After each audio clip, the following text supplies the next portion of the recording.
નમસ્કાર મિત્રો, મારી આ યુટ્યુબ ચેનલ પર તમારું સ્વાગત છે. મિત્રો, કાયમી શિક્ષકોની જે ભરતીની જે પ્રક્રિયા છે તે હાલમાં શરૂ છે.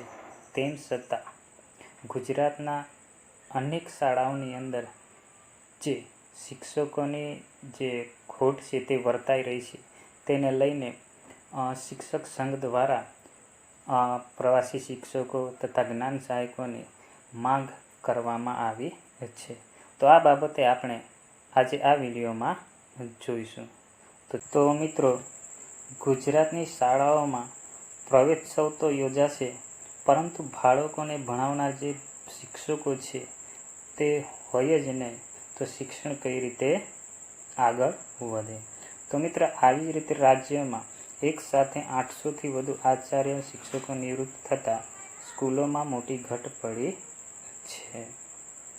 તો મિત્રો, કાયમી શિક્ષકોની ભરતી હજુ પૂરી થઈ નથી. પ્રવાસી શિક્ષકો છે, જ્ઞાન સહાયકો છે, તેની માંગ ઊભી થઈ છે. પરંતુ સરકાર દ્વારા આ વર્ષે પ્રવેશોત્સવમાં માધ્યમિક ડ્રોપઆઉટ ઘટાડવા માટે અને વધુ વિદ્યાર્થીઓને પ્રવેશ થાય તે માટે પ્રયત્ન કરવામાં આવ્યા છે. બીજી તરફ વાસ્તવિકતા એ છે કે પ્રાથમિક માંડીને ઉચ્ચતર માધ્યમિકની સરકારી અને ગ્રાન્ટેડ સ્કૂલોમાં હજુ મોટા પાયે શિક્ષકો અને આચાર્યોની ઘટ છે. તો મિત્રો, ઉચ્ચતર માધ્યમિક, માધ્યમિક તથા 1થી 8ની જે પ્રાથમિક શાળાઓ છે તેમાં પણ શિક્ષકોની ઘણી બધી ઘટ જોવા મળે છે. સરકારે આ ઘટને પૂરવા માટે ભરતી પ્રક્રિયા શરૂ કરી છે, પરંતુ તે હજુ સુધી પૂરી થઈ નથી. તો મિત્રો, આ જે વિદ્યા સહાયક ભરતી છે, શિક્ષણ સહાયક ભરતી છે, તેની જે પ્રક્રિયા છે એ ઘણી લાંબી થઈ ગઈ છે. અને જે શિક્ષણ કાર્ય જે નવું સત્ર છે જૂન મહિનાની 9 તારીખથી શરૂ થનાર છે. તો શિક્ષકોની ઘટ છે તે ઘણી વર્તાઈ રહી છે શાળાઓની અંદર, તે જોવા મળે છે.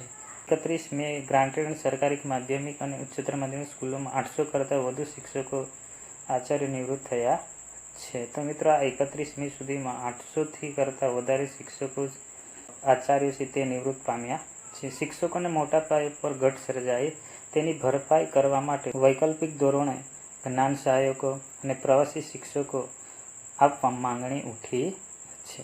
સરકાર દ્વારા સરકારી અને ગ્રાન્ટેડ સ્કૂલોમાં શિક્ષકોની ભરતી માટે અને આચાર્યની ભરતી માટેની જે પ્રક્રિયા છે એ ઘણા સમયથી ચલાવવામાં આવી રહી છે, પરંતુ ગ્રાન્ટેડ સ્કૂલોમાં કાયમી શિક્ષકોની ભરતી પૂરી થઈ નથી. તો બીજી તરફ ગ્રાન્ટેડ સ્કૂલોમાં 9થી 12માં ખાસ કરીને મુખ્ય વિષયોના શિક્ષકો હજુ પણ મોટી ઘટ હોવાની ફરિયાદ ઉઠી છે. તેથી ગ્રાન્ટેડ સ્કૂલોમાં મહેકમ પ્રમાણે પૂર્ણકાલીન કર્મચારીઓ નથી જોવા મળતા. જાણવા મળ્યા મુજબ રાજ્યમાં 31 મે 800 કરતાં વધુ શિક્ષકો અને આચાર્ય નિવૃત્ત થયા છે, તેમજ મોટી સંખ્યામાં બિન શૈક્ષણિક કર્મચારીઓ નિવૃત્ત થયા, જેથી વધુ જગ્યાએ ટીચિંગ અને નોન ટીચિંગની ખાલી જગ્યાઓ પડી છે. અમદાવાદ શહેરની જ ગ્રાન્ટેડ માધ્યમિક અને ઉચ્ચતર માધ્યમિક સ્કૂલોમાં 130 જેટલા શૈક્ષણિક અને બિન શૈક્ષણિક કર્મચારીઓ છે તે નિવૃત્ત થયા છે. કેટલા મિત્રો? 130 જેટલા અમદાવાદની અંદર. ત્યારબાદ 800 શિક્ષકો અને 80 આચાર્યોની ઘટ છે જે શહેરની ગ્રાન્ટેડ શાળાઓમાં જોવા મળે છે. જ્યારે રાજ્યમાં સરકારની ભરતી પ્રક્રિયા બાદ પણ 4000થી વધુ શિક્ષકો આચાર્યોની ઘટ છે. મિત્રો, રાજ્યમાં 4000થી વધુ શિક્ષકોની આચાર્યોની ઘટ જોવા મળે છે. આ સ્થિતિ શહેર શાળા સંચાલક મંડળ સરકારને લેખિત રજૂઆત કરી છે. ભરતી પૂરી થાય તે પહેલાં 9મી જૂનથી સ્કૂલો શરૂ થઈ રહી છે. મિત્રો, આ 9મી જૂનથી સ્કૂલો શરૂ થઈ રહી છે અને શાળાઓમાં શિક્ષકોની આચાર્યની ઘટ જોવા મળે છે. જિલ્લા કક્ષાએ કેમ્પ અને જ્ઞાન સહાયકોને તાત્કાલિક સ્કૂલો ફાળવવામાં આવે. જો જ્ઞાન સહાયકો ન આપી શકાય તો પ્રવાસી શિક્ષકોની ભરતી કરવામાં આવે, એવી શિક્ષક સંઘ દ્વારા માંગ કરવામાં આવી છે.